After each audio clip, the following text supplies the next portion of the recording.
Hey there everybody, welcome back to RVCCISInfo. I will be your only host for today, Eric Wolf. Today, what I thought we would do is give you a little insight into a brand new Windows update, the big May 2020 update that is finally just dropped for general consumption, I believe like in the last 24 hours here. So for those of you who pay attention, or for those of you who don't, I suppose that works too. You'll see here in the background, I'm a Mac guy. I've got all the Mac stuff. It's being recorded on my iPhone right here. It's going to my MacBook Pro right here. So I know many of you are vomiting into your mouth trying to imagine that I care about Windows updates. Okay, maybe not entirely, but at least a little bit, because clearly I still have to have a Windows machine. So this is my 4-year-old now Surface Book, and stick with us till the very end of this video to learn the best thing that we're finally getting here with this brand new May 2020 Windows update. I just wanted to highlight 3 things that I think every CIS student is going to be interested in, and really the last 2 things everybody should be interested in, irrespective of your general nerdiness around what your systems can do.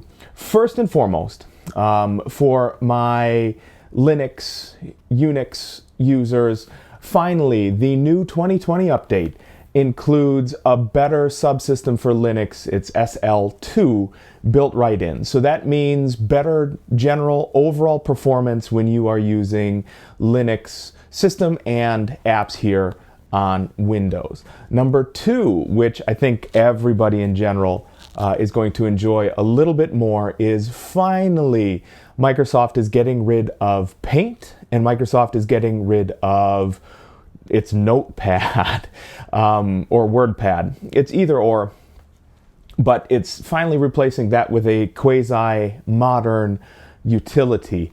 Actually, I've had the preview build installed, not on this one, but I have an even older machine back over here where I have the preview build installed on, and it's in general much better. Paint is a much more usable alternative. The upgraded Paint rather is much more usable. The upgraded WordPad is much more usable than it's been in forever. And honestly, both of those softwares are good in a pinch now.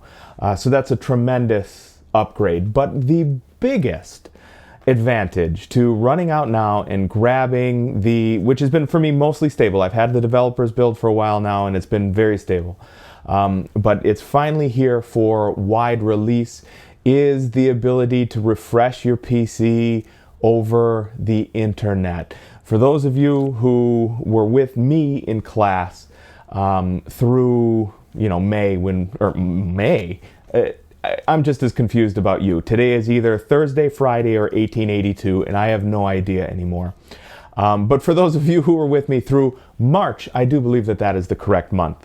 Through March, you'll know that this machine has been in dire need of a full refresh for about a year now. And actually, over the last several weeks, performance is really ground to an almost total halt. It's a real pain in the ass, honestly, to use at all. Now, something that here on these Macs I've enjoyed for quite some while is, look, if I need to refresh everything, I don't need to have a recovery partition on my drive. I don't need to have gone back and created a restore point or anything like that. I can just go through, boot this into repair mode. It will go ahead and grab a fresh copy from Apple over the internet without any intervention on my behalf whatsoever. The problem with refreshing a Windows PC has always been that you need the recovery partition. If you had a password set up or anything to that nature, if anything happened with your hard drives, etc., you could have been out of luck. So now the default for these, so every system, once you've upgraded to the May 2020 Windows update, you will finally have access to a over-the-internet recovery tool, which is fantastic. This one cannot be recovered until I get the over-the-internet recovery tool, because some idiot, that would be me, decided that they needed every last available bit and byte of data on this itty-bitty little hard drive. This has the 128 gig hard drive, of which less than 90 were available like right out of the box. So at some point I deleted the recovery partition because I needed probably Visual Studio on there, and that kind of left me in a lurch. So finally we can upgrade this to see if we get better performance. So join us again, because we will go back and see whether or not the 2020 update, the May 2020 update here, has made my Surface Book any more usable. Please remember to go ahead and hit that like or subscribe button if you like this content or any of the other content. I imagine you'll like it better with all of us instructors on there, but you know, sometimes this is the way that works. So this has been Eric Wolf on behalf of RVCCIS.info. Please remember to follow and like us on Twitter and Facebook at RVCCIS.info as well. And on behalf of all of the staff and faculty for RVC and CIS, please remember, everybody, to stay safe and to stay sane out there.